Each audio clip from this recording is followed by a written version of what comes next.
All right. So please bear with me if there are any audio issues or any other technical issues.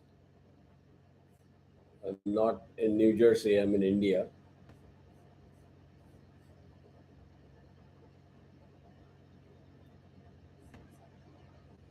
ॐ गणानां त्वा गणपतिगं मवामहे कविं कवीनाम् उपमश्रवस्तमं ज्येष्ठराजं ब्रह्मणां ब्रह्मणस्पद आनशृण्वन्नोतिभिस्सीदसादनम् श्रीमहागणपतये नमः। प्रणो देवी सरस्वती वाजेभिर्वाजिनीवती धीनामुपत्र्यवतु महासरस्वत्यै नमः। गुरुर्ब्रह्मा गुरुर्विष्णु गुरुर्देवो महेश्वरः गुरुः साक्षात् परं ब्रह्म तस्मै श्रीगुरुवे नमः। गुरुवे सर्वलोकानां विषये भवरोगिणां निधये सर्वविद्यानां श्रीदक्षिणामूर्तये नमः। अस्मिन् गुरुचरणारविन्दाभ्यां नमः। देवीं वाचमजनयन्त देवाः तां विश्वरूपा पशवो वदन्ति सा नो मन्द्रेषु मूर्जन्दुहाना धेनुर्वागस्मानुपतिष्ठतैतु व्यासं वसिष्ठनत्तारं सक्ते पौत्रमकल्मषं पराशरात्मजं वन्दे शुकतातं तपोनिधिं व्यासाय विष्णुरूपाय व्यासरूपाय विष्णवे नमो वै ब्रह्मनिधये वासिष्ठाय नमो नमः। श्रीगुरुभ्यो नमः। शिवशक्तिसमारम्भां भास्कराचार्यमध्यमाम् अस्मत्श्रीनाथपर्यन्तां वन्दे गुरुपरम्परां। श्रीललितामहात्रिपुरसुन्दरी समेत श्रीचन्द्रमौळीश्वराय नमः। श्रीकाञ्चीकामकोटिपीठाधिपतिजगद्गुरु श्रीशङ्कराचार्य श्रीचरणयोः प्रणामाः। श्रीगुरुभ्यो नमः. So we stopped at shloka number 6. We'll start from shloka number 7. नमः समस्तभूतानाम् आदिभूताय भूभृते नमः समस्तभूतानाम् आदिभूताय भूभृते अनेकरूपरूपाय विष्णवे प्रभविष्णवे अनेकरूपरूपाय विष्णवे प्रभविष्णवे ॐ नमो विष्णवे प्रभविष्णवे ॐ नमो विष्णवे प्रभविष्णवे। श्रीवैशम्पायन उवाच श्रीवैशम्पायन उवाच श्रुत्वा धर्मानशेषेण पावनानि च सर्वशः श्रुत्वा धर्मानशेषेण पावनानि च सर्वशः युधिष्ठिरः शान्तनवं पुनरेवाभ्यभाषत युधिष्ठिरः शान्तनवं पुनरेवाभ्यभाषत। So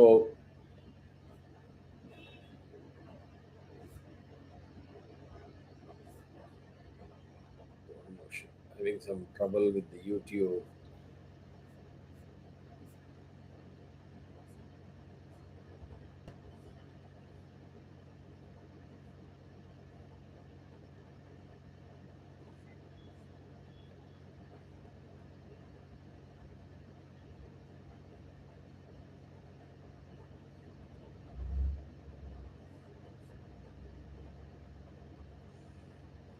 So, coming to the shloka, Namasamasta Bhutanam Adibhutaya Bhubrite Aneka Rupa Rupaya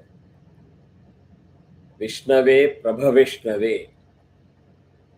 The literal meaning for this shloka is salutations to Vishnu, Lord Vishnu, who is the origin and support of all beings, the bearer of the earth, one who appears in countless forms.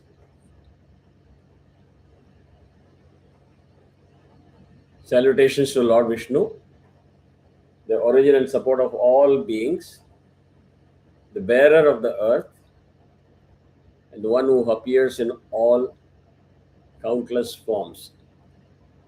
Om Namo Vishnave Prabha Vishnave. This means salutations to Lord Vishnu, the all-powerful source from whom all manifestation proceeds. Adi Bhutanam Dinaka, from whom all manifestation proceeds.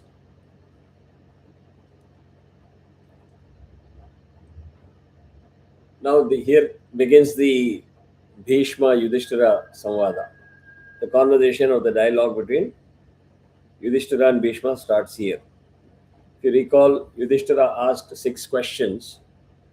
In response to that is what Bhishma Pitama is answering those questions, which is what we call it as Vishnu Sahasranama.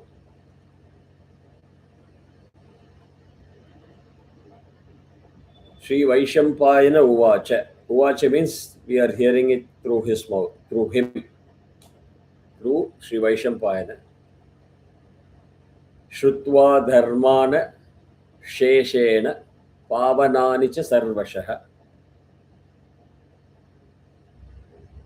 What it means is Sri Vaishampayana said, Sri Vaishampayana Vacha means Sri Vaishampayana said, having heard the dharma in its entirety, that means in its full context, and the holy ones in all respects, Yudhishthira again addressed Shantanu.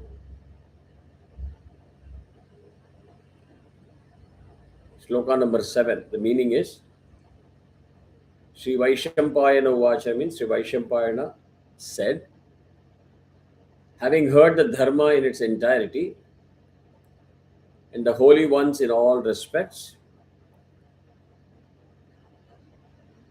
Yudhishthira addressed Shantanu.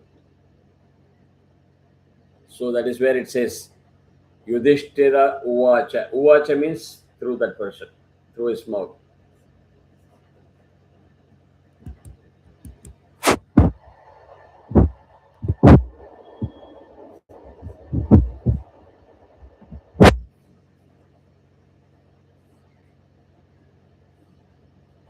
Kimekam daivatam loke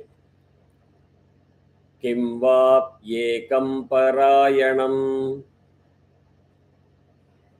Kimekam daivatam loke kim vapyekam parayanam. Stuvantah kam kamarchantah prapnuyurmanavash shubham. Stuvantah kam kamarchantah prapnuyurmanavash shubham. This is shloka number 8. What this shloka says is, Yudhishthira asked, or Yudhishthira Vacha, Yudhishthira asked, is there one God in this world, or is there one devotee? Who do men attain to good by praising and worshipping? Attain to good means the reference is to attain moksha. Who should the men praise and worship so that we attain moksha? That is the key question. Shloka number 8.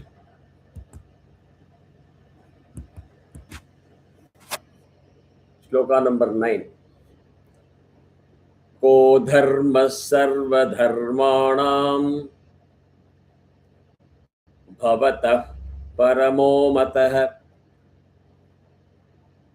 Ko dharma sarva dharmanam bhavatah paramo matah. Kim japan muchyate jantur janma samsara bandhanat. Kim japan muchyate jantur Janma samsara bandhanat. Now, if you notice it, when I'm chanting the last word of the second half of the shloka, I don't say samsara bandhanat. It is samsara bandhanat, anunasika.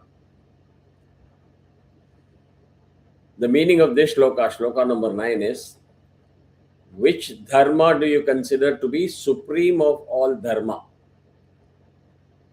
Which dharma do you consider as supreme of all dharma?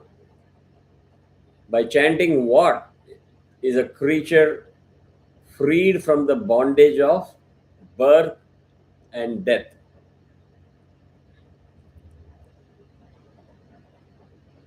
I don't know how many of you have a deeper understanding of Dharma Shastra. If you do, maybe you can raise your emoji with hand. If you don't, no issues.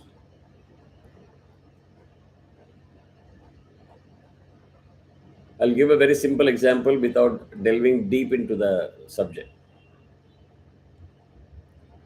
We have different relationships. When we are born, we have parents. So we are either sons or daughters. As we grow up, we may have siblings, brothers, sisters.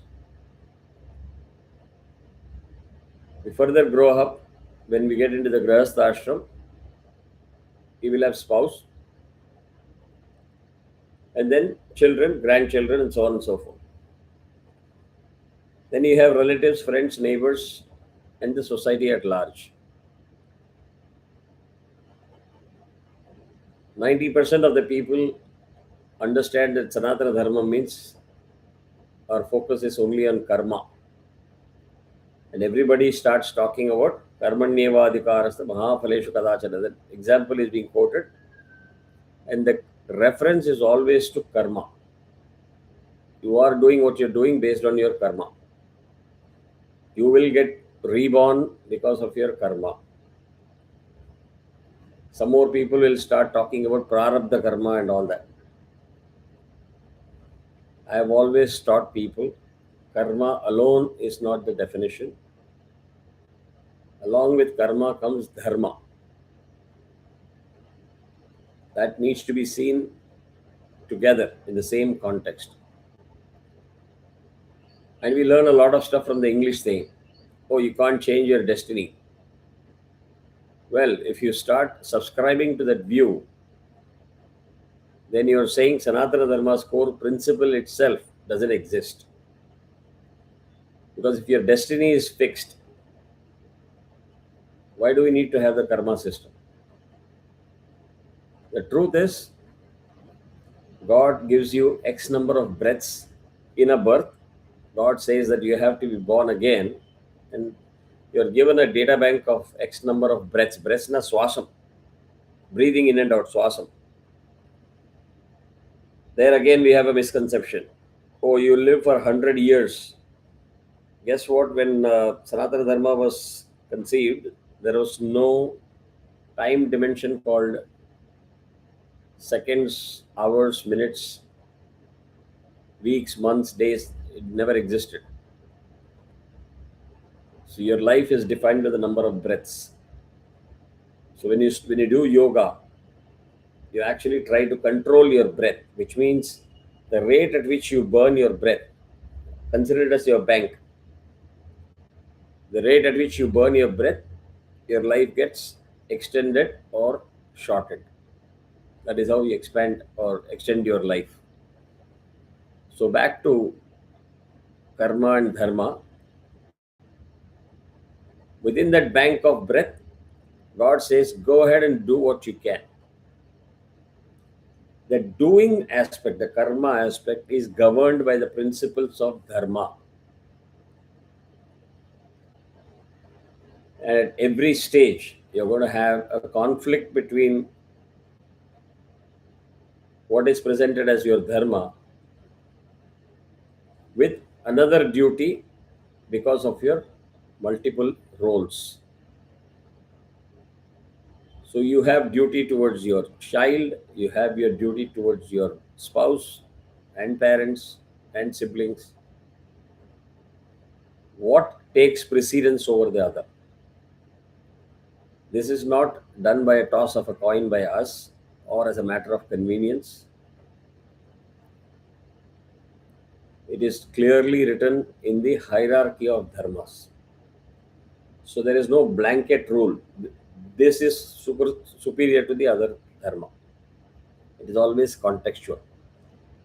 As long as you get that contextual priority right, you are in the good books. You are doing good karma. In a lighter vein, to drive home this point, there are times when you don't need to know something or you don't need to act.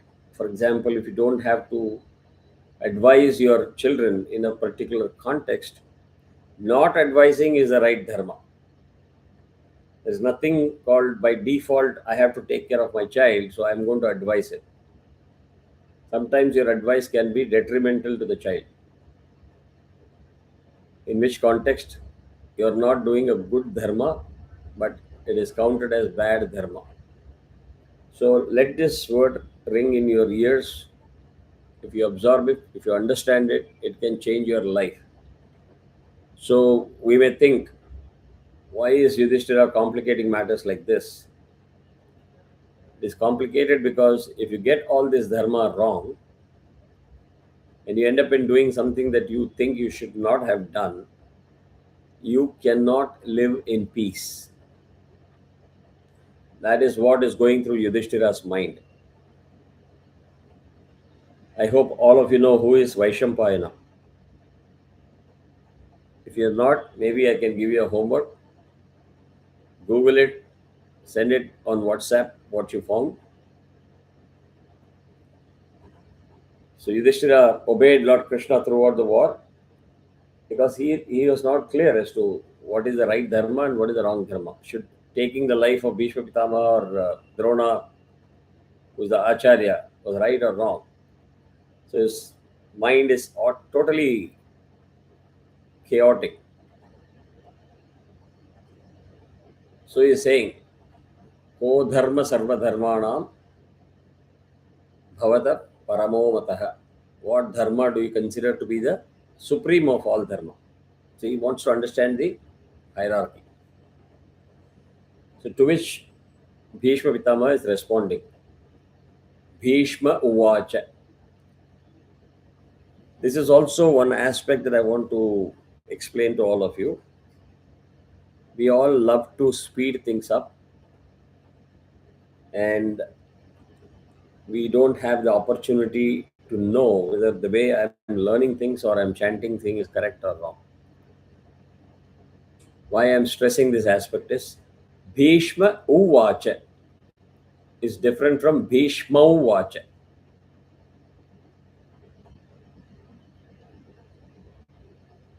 If you want to project confidence, if you want to project that you are very comfortable, you are an expert in chanting something, we love to combine things. Bhishma Uvacha. Technically, it is wrong. You have to split it.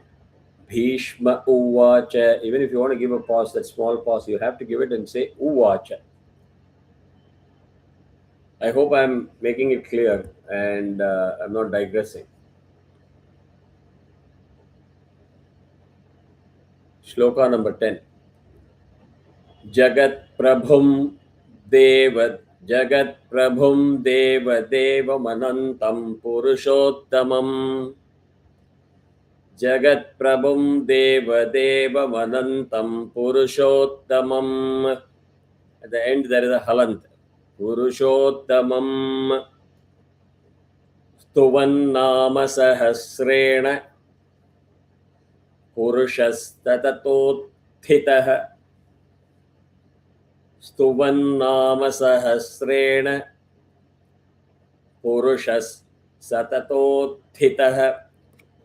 So follow the rule where you have it as a half syllable. You combine it with to, Satatot, that allows you to pick up Thitaha. Thi is hard, ta is soft again. So there is a flip that you need to do between the hard tha and the soft tha. Satato thitaha. The meaning of this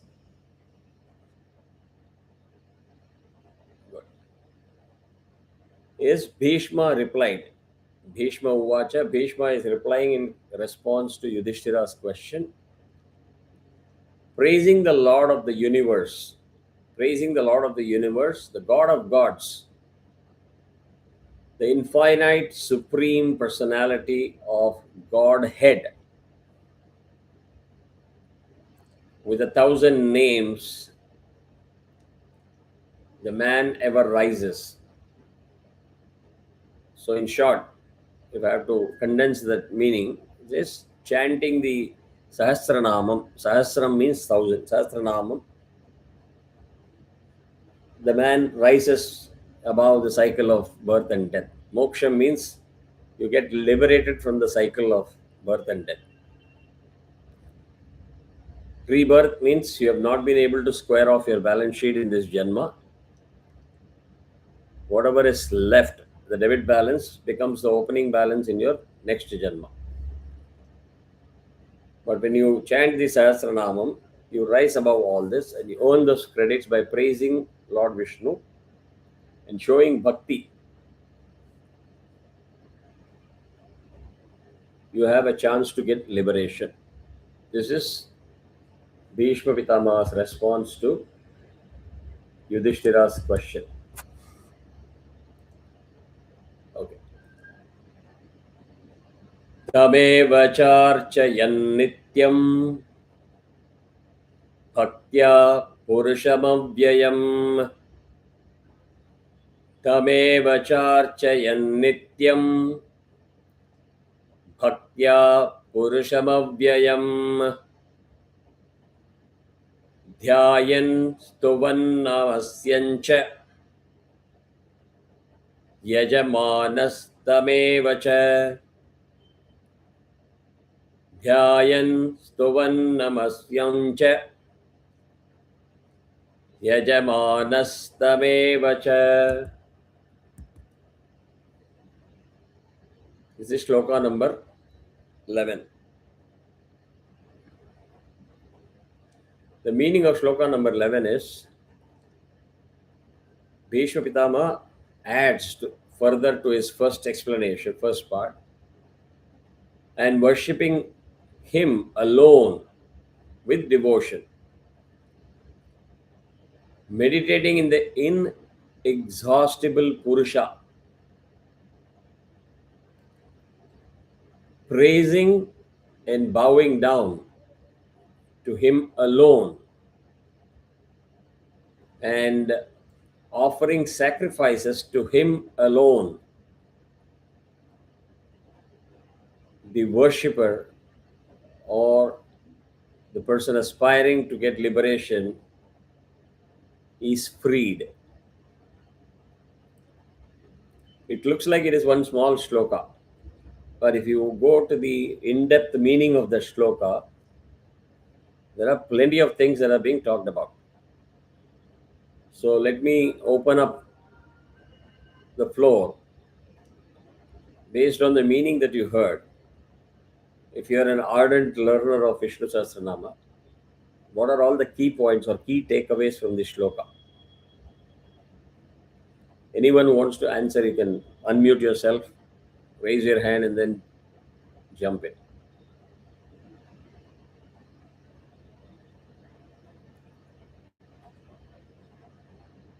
Nobody? There's no bad marks or punishment for a wrong answer. I'm just trying to encourage, because instead of a monologue, let it be a little interactive. Do you want me to repeat the meaning once again? Okay. So, open a solung, okay? You can raise your hand and say, hey, can you please repeat it? The idea of this class is for all of you to learn. It's not like I'm finishing my checklist. I've done so many shlokas in a class and so on and so forth. Let it be interactive. What Bhishma Pitama says is, worshipping him alone with devotion and meditating on the inexhaustible Purusha, praising and bowing down to him alone, and offering sacrifices to him alone, the worshipper or the aspirant gets liberation or gets freed from the cycle of birth and death. So tell me how many things he packed up in one shloka. Complete surrender, that's what I understand. Seri. Complete surrender means you are supposed to be without your manas. Seri. In the shloka, what is the meaning? Complete surrender, yes, understood. But I'll tell you, at least mortal human beings like me, I will always be very confused if you give me a very summary guidance. Sir, I have a problem in my life. What do I do? Oh, lead a very good life. Let us say that my doctor or my counselor responds with that kind of a response. I'll just give a nice smile, be a decent human being, and walk away. But I still don't have an answer. That is where we say the devil is in the details. Detail means, again, it's my favorite punchline. If you say, I know Subramanya Bhujangam, you know Kanakadara Stotra, you want to learn meaning, Abdinna, the meaning is meant for you to apply it in your daily life. So if you rush through the shloka by chanting or reading PDF or memorizing and say, show that you know Vishnu Sahasranama, you won't get the phalan. So here is the place where you slice and dice every word, every aspect of it, take a pause and absorb the meaning. Worshipping him alone means, yes, bhakti oda nama pray pandrom. Worshipping is praying. Praying alone is not enough. You have to have bhakti in that. You can't keep chanting your Vishnu Sahasranama by working on your remote working and project working, contract working. That doesn't really help.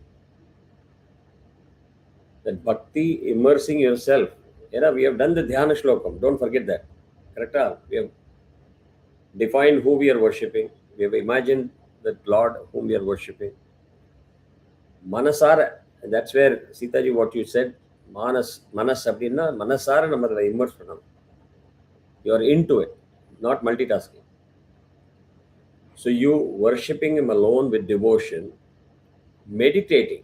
Meditating means, again, focus entirely on the task that you are doing with that bhakti and with that devotion. Adhikku meditate pananum. If you don't meditate, if you don't bring your mind to focus, you will again be fooling yourself and you will try to fool the Lord. Hey, I am focused, I am actually praising you. Don't get me wrong. At that time, there are no ifs and buts. I am focusing, you know what it means? I'm a human being, I'm allowed some excuses. No. You'll have to train yourself to meditate, to focus, and have that conversation with the Lord that you are worshipping. Because you're not asking that Lord for, okay, give me an iPhone free or an Android phone free. Give me a home, or get my children passed in this examination, or give me a promotion in job. Your expectations are all way high. Give me moksha. I tried in WhatsApp, I didn't get it. So, hey Lord, please give me moksha. So, when your demands are that high, your discipline is equally expected to be very high. So, absorb the meaning of that, meditate and focus on the inexhaustible Purusha. Here again, I don't want to belabor the point. Purusha doesn't mean male. Purusha is the principle. So any association with Purusha means male, gender, anatomy, it's a principle. And praising and bowing down, you literally surrender. As Sitaji said, literally surrender to him alone. You don't have to worship 20,000 gods. You don't have to do buttering to so many people. Just do one, to him alone. And offering sacrifices is easier said than done. I'm sure many of us will say, "Oh, I don't eat on Ekadashi. I'm sacrificing something. I wanted to go and watch that movie. I didn't. I've sacrificed it for my son, for my kid." We are used to using sacrifice in a very simple sense. Sacrifice means virtually you control a lot of things that you do in a materialistic world. You can have 7 days full 5 course meals and still do a lot of sacrifice. So, the gravity of the subject, gravity of the topic is to be thoroughly understood. And if I have to sum up everything at a high level, it is all about controlling your mind. These are tools given to control your mind to be able to do what you're supposed to do, which will result in moksha. So, this is the recipe that Bhishma is giving to Yudhishthira. But this is just the beginning of the recipe. Am I making it clear or am I making it very complicated?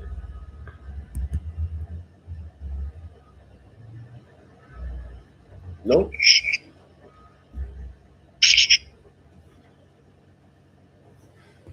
Let's go to shloka number 12. Anadinidhanam Vishnum Sarvalokamaheeshwaram. Anadinidhanam Vishnum Sarvalokamaheeshwaram. Lokadhyaksham Stuvannityam Sarvadukhatigo Bhavet. Sarva Dukha. Du இந்த விசர்கா இருக்குங்க. துஹா க க ரெண்டாவது க துஹா திகோ பவேத். லோகாத்யக்ஷம் இது ய க்ஷ எல்லாமே கிளியரா வரும். The meaning of this shloka is, by praising Lord Vishnu, the eternally immortal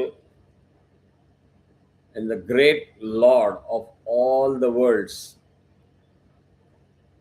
the presiding deity of the worlds, one can pass beyond all sorrows. How many of you know how many worlds we have? Let me see if anyone is able to answer that question. You are on mute.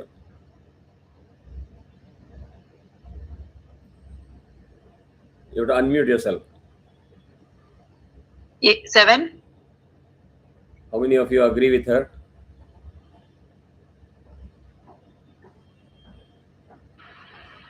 At least you can either agree or disagree, no? Why are you neutral? I think there are more, but I'm not sure of the That exact is fine. number. Attempt it. No problem. I think 30, 14 lokas. 14, yeah. Correct. 14 That is the answer. 14 shlokas. But I won't find the response from Sitaji. Seriously wrong. Okay. Any guesses for why? Painalu. Okay. Yeah. Any guesses for why she said 7?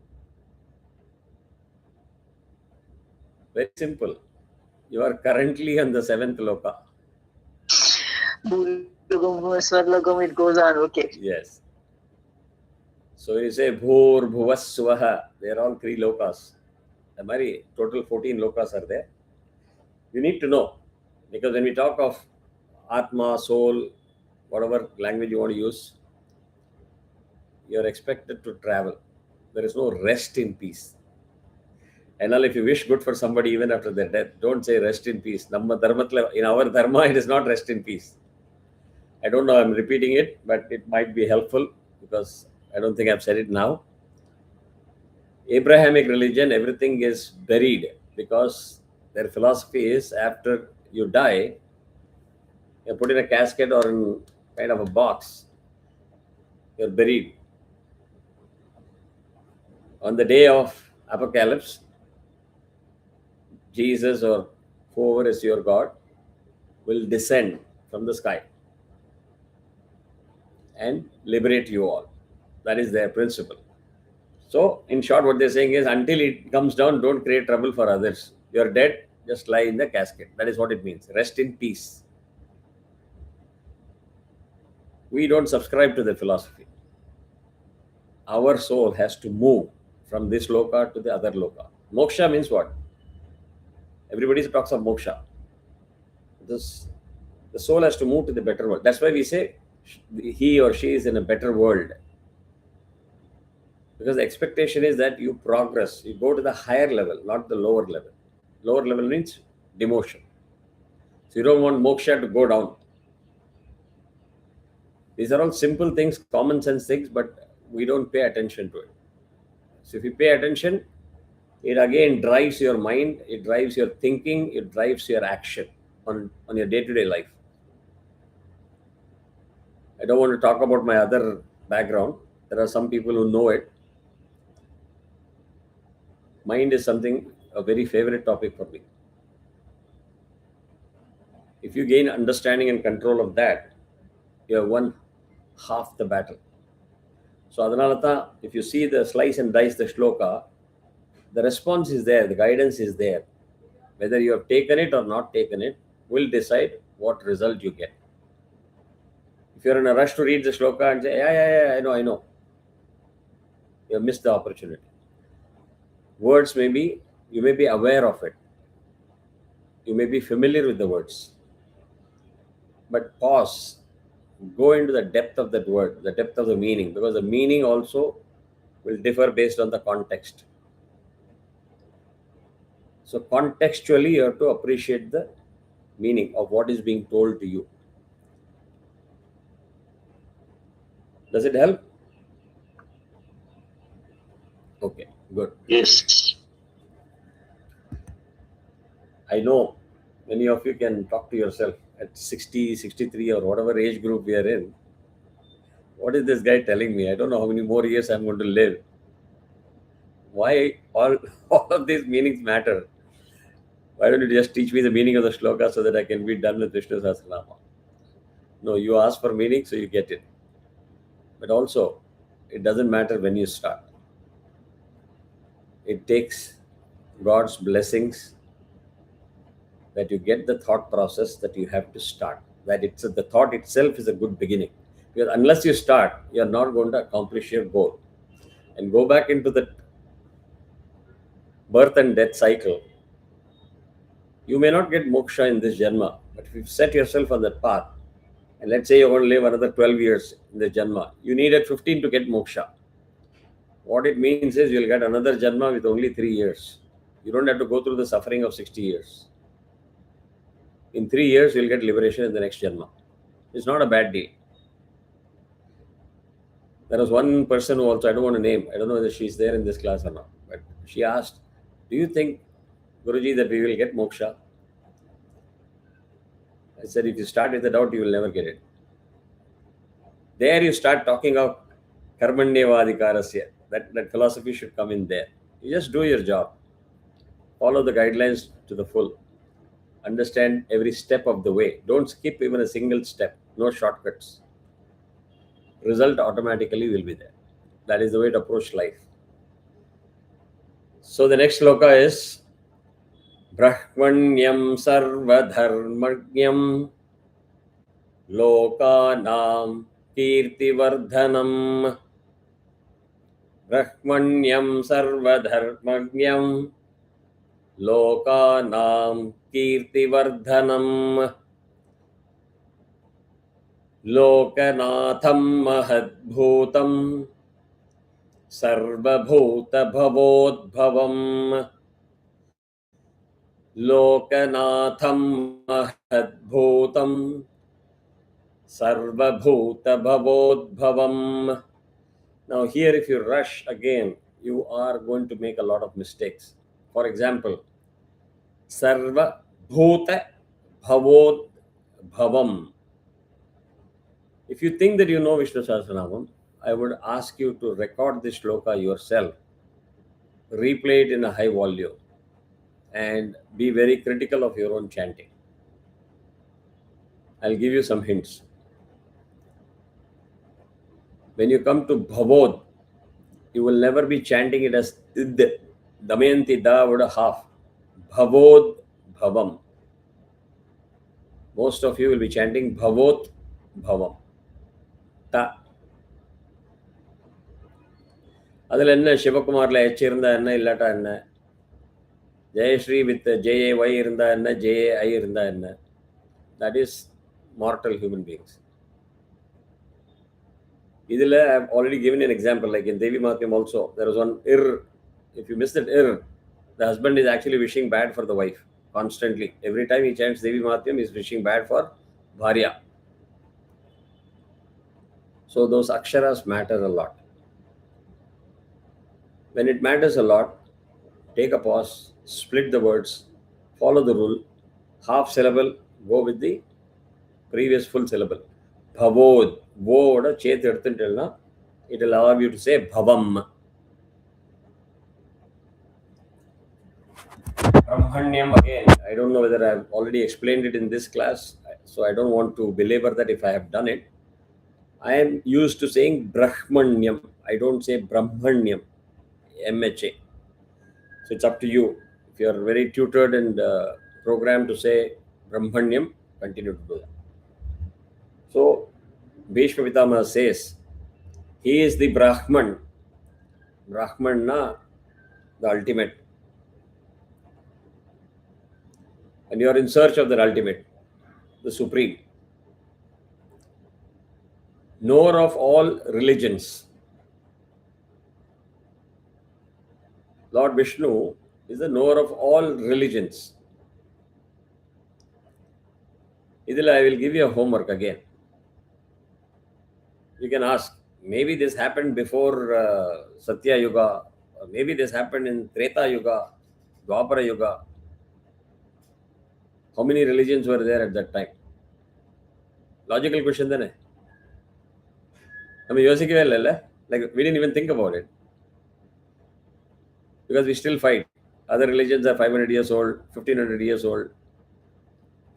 But here the conversation between Yudhishthira and Bhishma Pitamaha is in Dwapara Yuga. So what is he referring to? Religions. Anybody who gets the answer right, please post it in WhatsApp for the benefit of me and others. The enhancer of the fame of the worlds. The Lord of the worlds. The great being and the origin of all beings. The last part is supremely important. Origin, Adi. Adi na beginning, Anantam na end. So Brahmanyam Sarva Dharmagnyam. Probably I gave away the answer also. Tirumbi shloka solradilla. Lokanam Kirtivardhanam. The enhancer of the fame of all the worlds. Lokanatham Mahadbhutam. The great being, the origin of all beings. The reference is to Lord Krishna. Esha me sarvadharmanam dharmo dhikatamo matah. Esha me sarvadharmanam dharmo dhikatamo matah. Yad bhaktya pundarikaksham stavairar chennarah narasada. Yad bhaktya pundarikaksham stavairar chennarasada. This is shloka number 14. Yes, Preeti ji, you have a question? Yes, sir. And the pronunciation for that Dharmo Adhikatamo. Aha. How You do never you say break that it. together? Yeah, you have to put it together. Yes. Because I'm having the English version and there is a dot. That is the problem. And unfortunately, now I just realized the Sanskrit version has got a typo error. If you have my script, there is a typo there. Varaha has messed it up. So I'll fix it by before the next week. Avagraha Vadrova. Take the example of Namaha and Astu. When you combine Namaha and Astu, it becomes Namostu with Avagraha. So when you have Dharmo, then you cannot say Dharmo Adhikatamo Mataha. Solemn. Am I answering clearly? Yes. Okay. Dharmodhikam. Modhikatamo Mataha. The mo irukano. The yes only indicates that there is but we are not supposed to use. Correct. That S is called Avagraha. Filler. Can again anybody respond why the filler is required? To maintain the chandas. Correct. Now I feel good. When I talk more and somebody understands it and gives it back, I feel very good. Sorry. And it may sound a little funny. I'm trying to make it in lighter vein instead of having a very serious conversation because we are used to taking a lot of things for granted. I know. Haven't you experienced that in your life when you talk to people? But when you're into serious business of pursuit of truth and liberation and moksha, you have to go slow before you run. Unless you understand the depth of the word or the meaning and the context, you will never be able to achieve your goal. Aimlessly, you'll be running. You can chant Vishnu Sahasranama every day 10 times, but if your pronunciation is wrong, if you miss the words or letters or the meter, you're not going to get your final result. So, these things matter. So, the response meaning of that sloka is this is the dharma which I consider to be the highest of all the dharma. Yudhishthira's question is which dharma I have to follow? He's saying this is the dharma which I consider to be the highest of all dharma. What is the dharma? Again, rewind and replay. He just gave you the dharma in the order of priority, what all things you have to do in 3-4 slokas. That one should always worship the lotus-eyed Lord with devotion and hymns.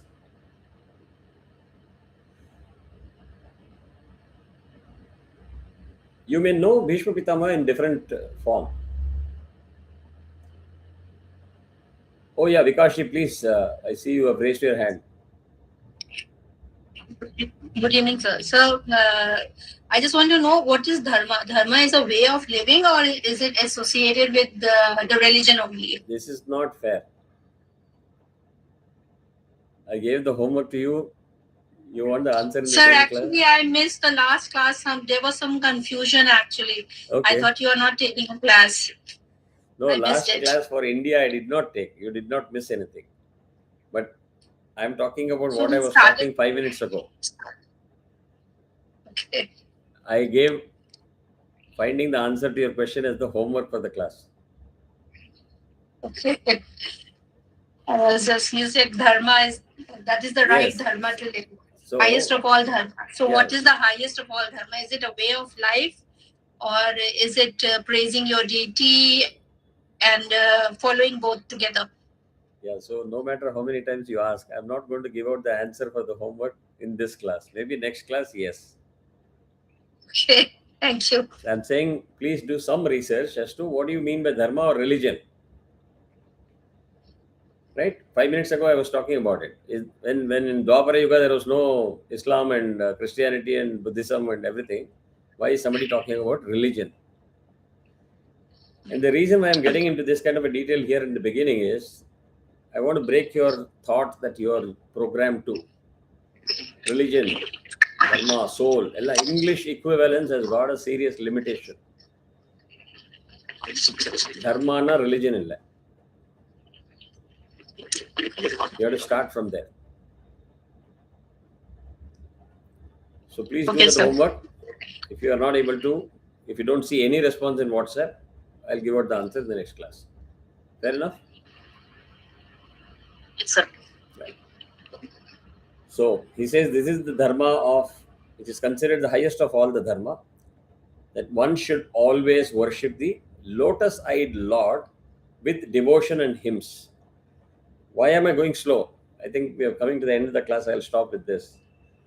I look at Bhishma Pitama's response and say, this person is not only a Pitamaha, an Acharya,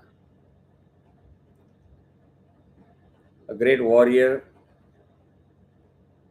highly accomplished individual. But there's one definition probably you may not have thought about, is that he is a great trainer. You know why?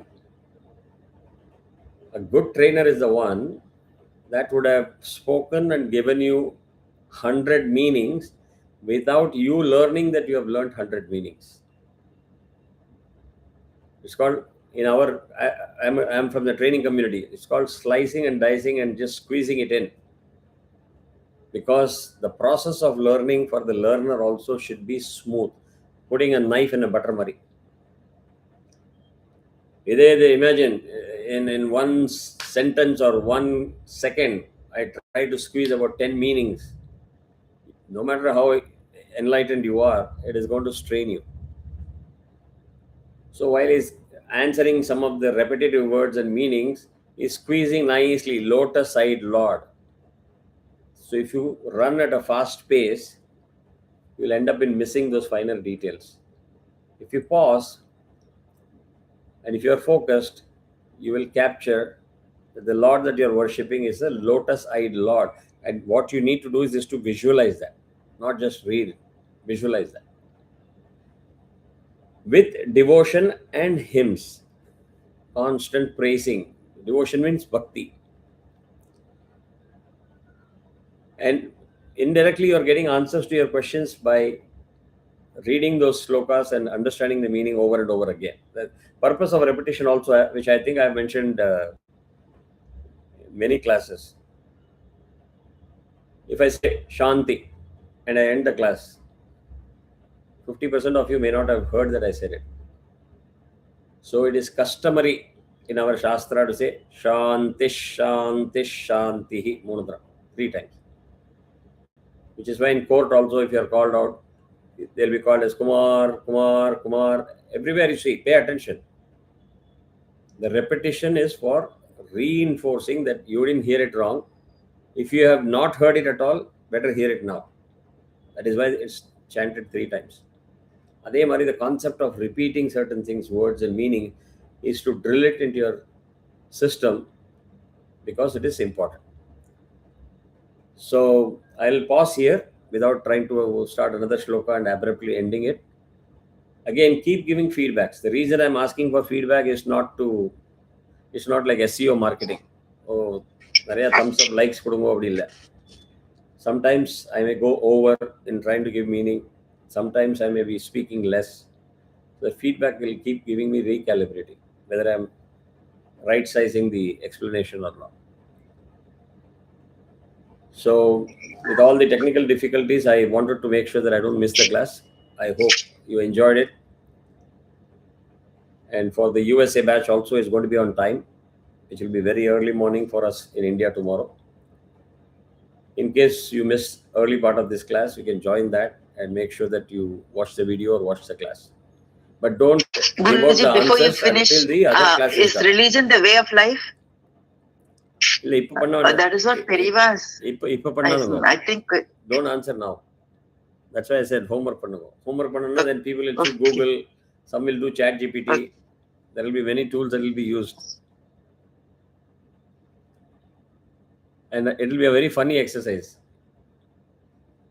Question is same. You see how many different answers come. That itself will be an eye opener. So Parvo, you try to do your homework and try to post the answer. If you still believe what you said is true, no harm in posting it, but after the USA class.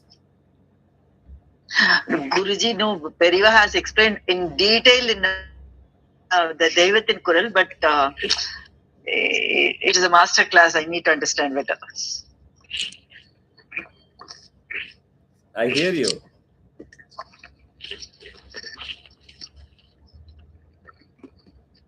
But let others who have probably not read Devatin Kural also do that homework somewhere.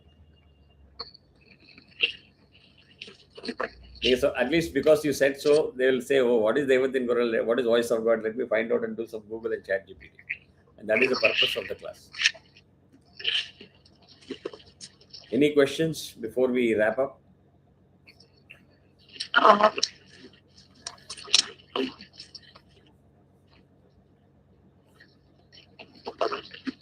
Yes, because